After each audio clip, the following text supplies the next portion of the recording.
Bonjour et bienvenue, voici notre tour d'horizon économique, géopolitique et boursier. Nous sommes le lundi 16 avril et pour comprendre comment tourne la planète finance et lorsqu'elle tourne comme des avions de chasse, c'est sur la bourse au quotidien et nulle part ailleurs. L'épisode du jour s'intitulera Ready Player One.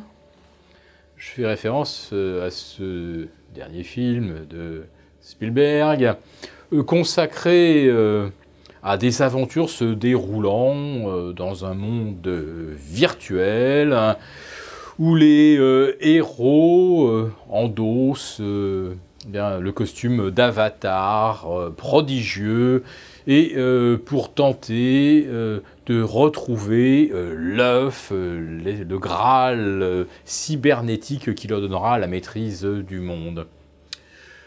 Franchement, l'actualité du week-end, nous la trouvons assez hallucinante. Et les marchés, finalement, décident, eux, qu'il ne s'est rien passé. Les marchés sont certainement, pour une fois, assez proches de la vérité. Des bombardements, d'installations soi-disant chimiques syriennes ont été exécutées vendredi soir.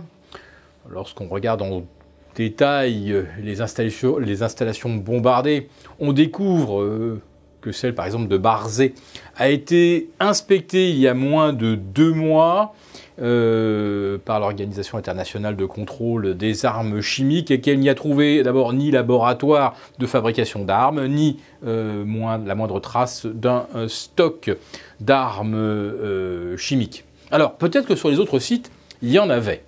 Et alors là, coup de chance extraordinaire, après des dizaines, voire une centaine de missiles qui se sont abattus et qui ont absolument tout pété, eh bien, Dieu merci, sur les autres sites où il y avait peut-être des armes chimiques, heureusement après les bombardements, eh bien, pas de nuages nocifs se répandant sur les habitations proches. En fait, les usines bombardées sont proches de lieux densément peuplés, donc pour se venger de l'usage présumé d'armes chimiques par Bachar el-Assad, on bombarde des usines et des stocks d'armes chimiques dont on sait que s'ils explosent, ça va asphyxier des milliers de personnes. À vrai dire, ceux qui ont bombardé devaient savoir qu'ils ne risquaient pas effectivement de provoquer de pollution chimique. Alors, qu'ont-ils fait ? Eh bien, si ce n'est essayer de donner du crédit à la narration qui veut que Bachar el-Assad ait gazé sa propre population dans la Ghouta il y a une semaine. Parce que si on ne bombarde pas, ça veut dire que en fait, tout ce qu'on a prétendu n'existe pas.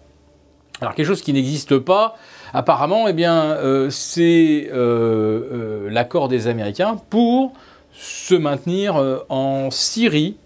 Et pourtant, M.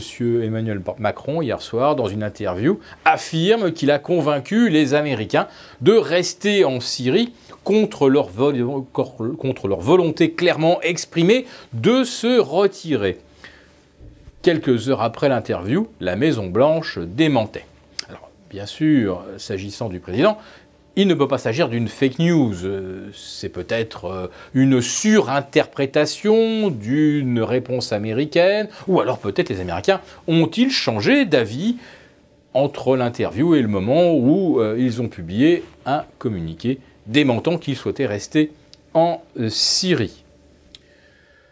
Bon, tout ça est épuisant mentalement parce que cette affaire est assez consternante par où qu'on la prenne, comme par exemple les fameuses preuves que revendiquait Emmanuel Macron jeudi, dont on découvre qu'en fait il s'agit d'images circulant sur les réseaux sociaux, images fabriquées soit par les casques blancs, dont on sait, je dis on, ce sont tous les services de renseignement de la planète entière savent que c'est une émanation d'Al-Nosra, c'est-à-dire d'Al-Qaïda en Syrie.